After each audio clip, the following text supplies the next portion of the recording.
Breaking news చూస్తున్నాం. Palamuru Rangareddy project సాధనే లక్ష్యంగా తెలంగాణ రక్షణ సేన ఆధ్వర్యంలో భారీ బహిరంగ సభ ఏర్పాటు చేశారు.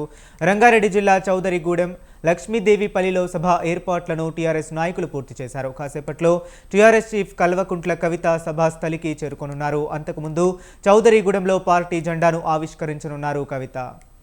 ఇక ఇదే అంశం గురించి మరింత సమాచారాన్ని మా కరెస్పాండెంట్ సవీన్ ఫోన్ లైన్లో అందిస్తారు. సవీన్, చెప్పండి.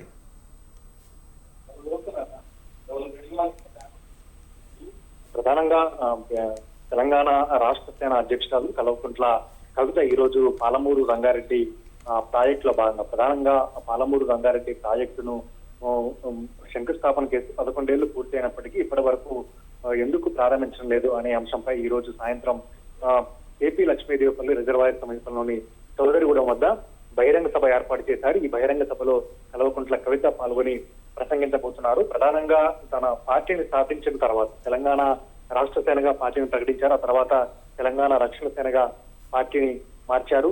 దీంతో ఈ నేపథ్యంలో ప్రధానంగా పాలమూరు రంగారెడ్డి జిల్లాకు ఇచ్చేటువంటి ఏపీ లక్ష్మీదేవిపల్లి రిజర్వాయర్ సహా 3 ప్యాకేజీల పనులను 11 ఏళ్ల తర్వాత కూడా ప్రారంభించకపోవడంపై ఉద్యమానికి కవిత శ్రీకారం చుట్టినట్టుగా తెలుస్తోంది. అందులో భాగంగానే ఈ రోజు చౌదరిగూడెం వద్ద బహిరంగ సభను ఏర్పాటు చేసి ప్రభుత్వం త్వరగా పాలమూరు రంగారెడ్డి ప్రాజెక్టును ప్రారంభించి ఈ పాలమూరు రంగారెడ్డి జిల్లాలతో పాటు నల్గొండ జిల్లాలకు నీళ్లు అందించాలనే ఉద్దేశంతో ఈ ప్రయత్నాన్ని చేస్తున్నట్టుగా తెలుస్తోంది. ముఖ్యంగా ప్రభుత్వంపై ఒత్తిడి తేవడంతో పాటు తాను స్థాపించినటువంటి తెలంగాణ రక్షణ సేన పార్టీ ద్వారా ప్రధానంగా కృష్ణానది జలాల అంశాన్ని తొలుత కవిత ఎంచుకున్నట్లుగా మనకు తెలుస్తోంది.